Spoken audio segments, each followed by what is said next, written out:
dari kelompok 12 akan mempresentasikan yang berjudul kesalahan berpikir dan aspek bentuknya. Logika merupakan suatu metode atau teknik yang diciptakan untuk meneliti ketetapan dalam berpikir. Falasi berasal dari falasia atau falasi dalam bahasa Yunani dan Latin yang berarti sesat pikir. Falasi didefinisikan secara akademis sebagai keracunan pikiran yang diakibatkan oleh ketidakdisiplinan pelaku nalar dalam menyusun kata dan konsep, secara sengaja maupun tidak sengaja, dan bisa diterjemahkan dalam bahasa sederhana dengan ngawur. Di dalam logika deduktif, kita dengan mudah memperoleh kesesatan karena adanya kata-kata yang disebut ini, yaitu kata yang memiliki banyak arti, yang dalam logika biasanya disebut kesalahan semantik atau bahasa. Kesalahan semantik itu dapat pula disebut ambiguitas. Kesesatan di dalam logika induktif dapat dikemukakan seperti prasangka pribadi, pengamatan yang tidak lengkap atau kurang teliti, kesalahan klasifikasi atau penggolongan karena penggolongannya tidak lengkap atau tumpang tindih maupun masih campur aduk dengan yang lain. Kesesatan ini juga bisa terjadi pada hipotesis karena suatu hipotesis bersifat meragukan yang bertentangan dengan fakta. Kemudian yang berkaitan dengan sebab adalah antecedent yang tidak cukup, dan analisis yang perbedaannya tidak cukup sangat meyakinkan. Tidak cukupnya perbedaan itu menjadikan suatu kecenderungan homogen. Masih pula terdapat kebersamaan yang sifatnya kebetulan. Kesalahan juga terjadi karena generalisasi yang tergesa-gesa atau analogi yang keliru. Kesalahan ini juga terjadi karena suatu argumen ternyata memuat premis-premis yang tidak berhubungan dengan kesimpulan yang akan dicari. Sebuah argumen yang premis-premisnya tidak berhubungan dengan kesimpulannya merupakan argumen yang salah, sekalipun semua premisnya itu mungkin benar. Nah, berikut macam-macam kesesatan atau kekeliruan dalam berpikir yang sering terjadi. A. Kekeliruan formal. 1. Falsi over term atau kekeliruan karena menggunakan 4 term. Kesesatan berpikir karena menggunakan 4 term dalam silogisme ini terjadi karena term penengah diartikan ganda, sedangkan dalam patokan diharuskan hanya 3 term. Contohnya, semua perbuatan mengganggu orang lain diancam dengan hukuman. Menjual barang di bawah harga tetangganya adalah mengganggu kepentingan orang lain. Jadi, menjual harga di bawah tetangganya diancam dengan hukuman. Yang kedua ialah fallacy of undistributed middle, atau yang disebut kekeliruan karena kedua term penengah tidak mencakup. Contohnya, orang yang terlalu banyak belajar kurus, dia kurus sekali, karena itu tentulah ia banyak belajar. Yang ketiga ialah fallacy of illicit process, atau yang disebut kekeliruan karena proses tidak benar. Kekeliruan berpikir karena term premis tidak mencakup atau undistributed, tetapi dalam konklusi mencakup. Contohnya ialah kura-kura adalah binatang melata, ular bukan kura-kura, karena itu ia bukan binatang melata. Yang keempat ialah fallacy of two negative premise, atau yang disebut kekeliruan karena menyimpulkan dari 2 premis yang negatif. Kekeliruan berpikir karena mengambil kesimpulan dari 2 premis negatif. Apabila terjadi demikian, sebenarnya tidak bisa ditarik konklusi. Contohnya ialah tidak satupun drama yang baik mudah dipertontonkan. Tidak satupun drama Shakespeare mudah dipertontonkan. Maka semua drama Shakespeare adalah baik.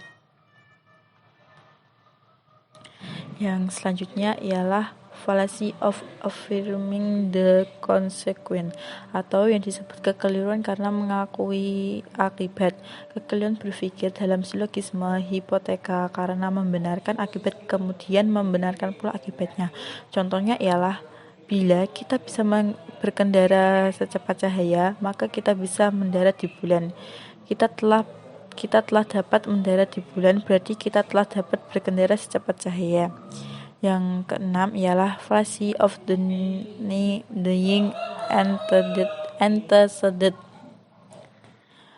atau yang disebut kekeliruan karena menolak sebab. Kekeliruan berpikir adalah silogisme hipoteka karena mengingkari sebab kemudian disimpulkan bahwa akibat juga tidak terlaksana.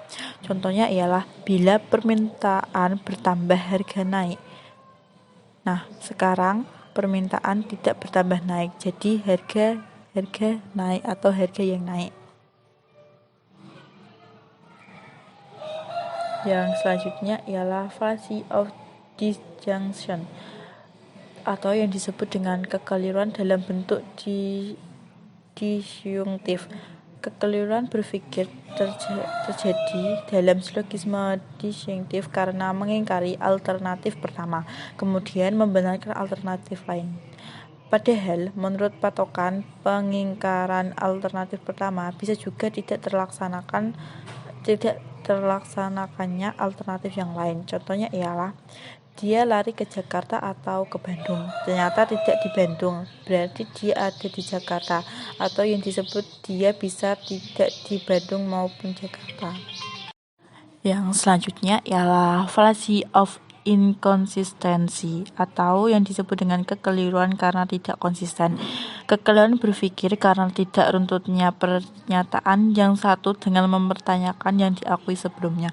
Contohnya ialah Tuhan adalah Maha Kuasa, karena itu ia bisa menciptakan Tuhan lain yang lebih kuasa dari dia. B. Kekeliruan informal. Yang pertama ialah fallacy of hasty generation, kekeliruan karena membuat generalisasi yang terburu-buru. Kekeliruan berpikir karena tergesa-gesa membuat generalisasi, yaitu mengambil kesimpulan umum dari kasus individual yang terlampau sedikit, sehingga kesimpulan yang ditarik melampaui batas lingkungannya. Contohnya ialah dia orang Islam, mengapa membunuh? Kalau begitu orang Islam memang jahat. Yang kedua ialah fallacy of versus hypothesis, atau kekeliruan karena memaksa praduga. Kekeliruan berpikir karena menetapkan kebenaran suatu dugaan. Contohnya ialah seorang pegawai datang ke kantor dengan luka goresan di pipinya. Seseorang menyatakan bahwa istrinya lah yang melukainya dalam suatu percekcokan dikarenakan selama ini orang itu kurang harmonis hubungannya dengan istrinya. Padahal yang sebenarnya ialah karena goresan besi pagar. Yang ketiga ialah fallacy of beginning the question, kekeliruan karena mengundang permasalahan. Kekeliruan berpikir karena mengambil konklusi dari premis yang sebenarnya harus dibuktikan dahulu kebenarannya. Contoh, surat kabar X merupakan sumber informasi yang reliable karena beritanya tidak pernah basi. Di sini, orang tidak membuktikan bahwa surat kabar X memang merupakan sumber informasi yang dapat dipercaya berdasarkan pemberitaannya yang up to date. Tanpa dibuktikan pemberitaannya memang dapat diuji kebenarannya. Yang keempat ialah fallacy of circular arguments, atau kekeliruan karena menggunakan argumen yang berputar. Kekeliruan berpikir karena menarik konklusi dari satu premis, kemudian konklusi tersebut dijadikan premis, sedangkan premis semula dijadikan konklusi pada argumen berikutnya. Contohnya ialah ekonomi negara X tidak baik karena banyak pegawai yang korupsi. Mengapa banyak pegawai yang korupsi? Jawabannya karena ekonomi negara kurang baik. Yang kelima ialah fallacy of argumentative leap, atau kekeliruan karena berganti dasar. Kekeliruan berpikir karena mengambil kesimpulan yang tidak diturunkan dari premisnya. Jadi, mengambil kesimpulan melompat dari dasar semula. Contohnya ialah ia kelak menjadi bapak guru yang cerdas sebab orang tuanya kaya. Yang keenam ialah fallacy of appealing to authority atau kekeliruan karena mendasarkan pada otoritas. Kekeliruan berpikir karena mendasarkan diri pada kewibawaan dan kehormatan seseorang tanpa dipergunakan untuk permasalahan di luar otoritas ahli tersebut. Contoh, bangunan ini sungguh kokoh sebab Dr. Harris mengatakan demikian. Yang dimaksud di sini adalah Dr. Harris adalah ahli kesehatan, bukan insinyur bangunan. Yang ketujuh ialah fallacy of appealing to force. Kekeliruan karena mendasarkan diri pada kekuasaan. Kekeliruan berpikir karena berargumen dengan kekuasaan yang dimiliki, seperti menolak pendapat atau argumen seseorang dengan menyatakan, "Kau masih juga membantah pendapatku. Kau baru 1 tahun duduk di bangku perguruan tinggi, aku sudah 5 tahun." Yang kedelapan ialah fallacy of abusing. Kekeliruan karena menyerang pribadi. Kekeliruan ini berpikir karena menolak argumen yang dikemukakan seseorang dengan menyerang pribadinya. Contohnya ialah, jangan mendengarkan gagasan dia tentang konsep kemajuan desa ini. Waktu ia menjabat menjadi kepala desa di sini, ia menyelewangkan uang BANDES atau bantuan desa. Yang kesembilan ialah fallacy of ignorance atau kekeliruan karena kurang tahu. Kekeliruan berpikir karena menganggap bahwa bila lawan bicara tidak bisa membuktikan kesalahan argumentasinya, dengan sendirinya argumentasi yang dikemukakannya benar. Contohnya ialah, kalau kau tidak bisa membuktikan bahwa hantu itu ada, maka teranglah pendapatku benar bahwa hantu itu tidak ada. Yang ke-10, fallacy of complex question atau kekeliruan karena pernyataan yang ruwet. Kekeliruan berpikir karena mengajukan pertanyaan yang bersifat menjebak. Contohnya, jam berapa kau pulang semalam? Yang ditanyakan sebenarnya tidak pergi. Penanya hanya hendak memaksa pengakuan bahwa yang ditanya semalam pergi. Yang ke-11 ialah fallacy of oversimplification. Kekeliruan karena alasan tertentu sederhana. Kekeliruan berpikir karena berargumentasi dengan alasan yang tidak kuat atau tidak cukup bukti. Contohnya ialah, kendaraan buatan Honda adalah terbaik karena paling banyak peminatnya. Yang ke-12 ialah fallacy of accident. Kekeliruan karena menetapkan sifat. Kekeliruan berpikir karena menetapkan sifat bukan keharusan yang ada pada suatu benda bahwa sifat itu tetap ada selamanya. Contohnya ialah, daging yang kita makan hari ini adalah dibeli kemarin. Daging yang dibeli kemarin adalah daging mentah. Jadi hari ini kita makan daging mentah. Yang ke-13 ialah fallacy if irrelevant argument. Kekeliruan karena argumen yang tidak relevan. Kekeliruan berpikir karena mengajukan argumen yang tidak ada hubungannya dengan masalah yang menjadi pokok pembicaraan. Contohnya ialah, kau tidak mau mengenakan baju yang aku belikan. Apakah engkau mau telanjang berangkat ke perjamuan itu? Yang ke-14 ialah fallacy of false analogy. Kekeliruan karena salah mengambil analogi. Kekeliruan berpikir karena menganalogikan dua permasalahan yang kelihatannya mirip, tetapi sebenarnya berbeda secara mendasar. Contohnya ialah, seniman patung memerlukan bahan untuk menciptakan karya-karya seni. Maka Tuhan pun memerlukan bahan dalam menciptakan alam semesta. Yang ke-15 ialah fallacy of appealing to pity atau kekeliruan karena mengundang belas kasihan. Kekeliruan berpikir karena menggunakan uraian yang sengaja menarik belas kasihan untuk mendapatkan konklusi yang diharapkan uraian itu sendiri tidak salah, tetapi menggunakan uraian-uraian yang menarik belas kasih agar kesimpulan menjadi lain. Padahal masalahnya berhubungan dengan fakta, bukan dengan perasaan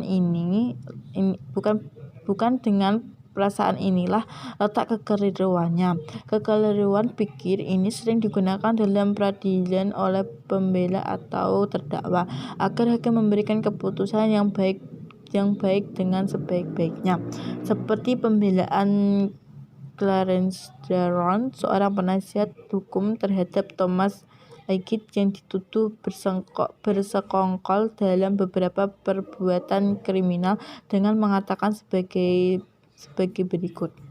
Saya sampaikan pada Anda atau para juri bukan untuk kepentingan Thomas Kit, tetapi menyangkut permasalahan yang panjang, ke belakang, ke masa yang sudah lampau maupun ke depan yang akan datang, yang menyangkut seluruh manusia di bumi. Saya katakan pada Anda bukan untuk Kit, tetapi untuk mereka yang bangun pagi sebelum dunia menjadi terang dan pulang pada malam hari setelah langit diterangi bintang-bintang, mengorbankan kehidupan dan kesenangannya, bekerja berat demi terselenggarakannya kemakmuran dan kebesaran. Saya sampaikan pada Anda demi anak-anak yang sekarang hidup maupun yang akan lahir.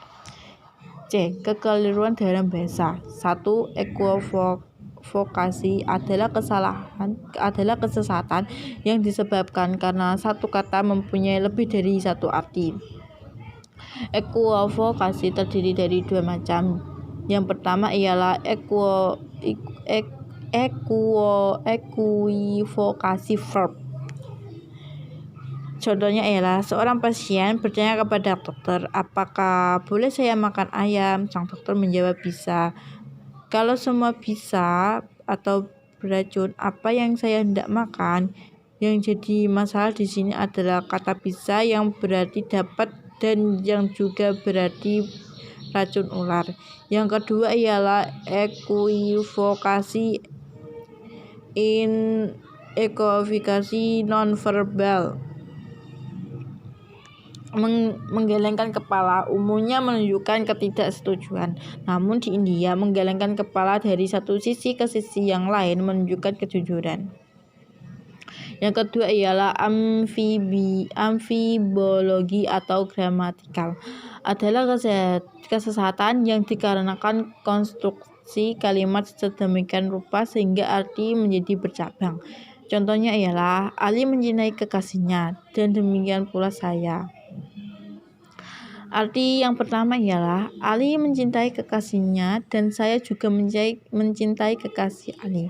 Arti yang kedua yang dimaksud ialah Ali mencintai kekasihnya dan saya juga mencintai kekasih saya.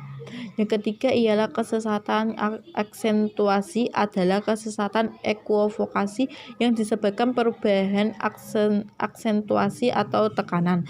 Perubahan dalam tekanan terhadap suku kata dapat menyebabkan perubahan arti. Dibagi menjadi dua, yaitu aksentuasi verb. Apel adalah buah dan apel bendera, menghadiri upacara bendera. Mental itu kan kejiwaan dan mental itu terpelanting. Aksentual nonverbal pada kata apa dan h akan berbeda maknanya jika diucapkan dalam keadaan marah, menjawab panggilan, dan dalam keadaan bertanya. Yang keempat ialah metaforis, disebut juga fallacy of metaphorization. Adalah kesesatan yang terjadi karena pencampur adukan arti kiasan dan arti sebenarnya. Artinya terdapat unsur persamaan dan sekaligus perbedaan antara kedua arti tersebut. Contohnya ialah memuda adalah tulang punggung negara. Penjelasan kesesatan. Pemuda di sini adalah arti sebenarnya dari orang-orang yang berusia muda. Sedangkan tulang punggung adalah arti kiasan karena negara tidak memiliki tubuh biologis dan tidak memiliki tulang punggung layaknya makhluk vertebrata. Ungkapan ini seringkali disengaja seperti yang terjadi dalam dunia lawak. Dan selanjutnya ialah komposisi adalah kesesatan yang terjadi dikarenakan menetapkan sifat yang ada pada suatu bagian untuk menyifati keseluruhannya. Contohnya ialah setiap kapal perang telah siap, maka keseluruhan angkatan laut negara itu sudah siap bertempur.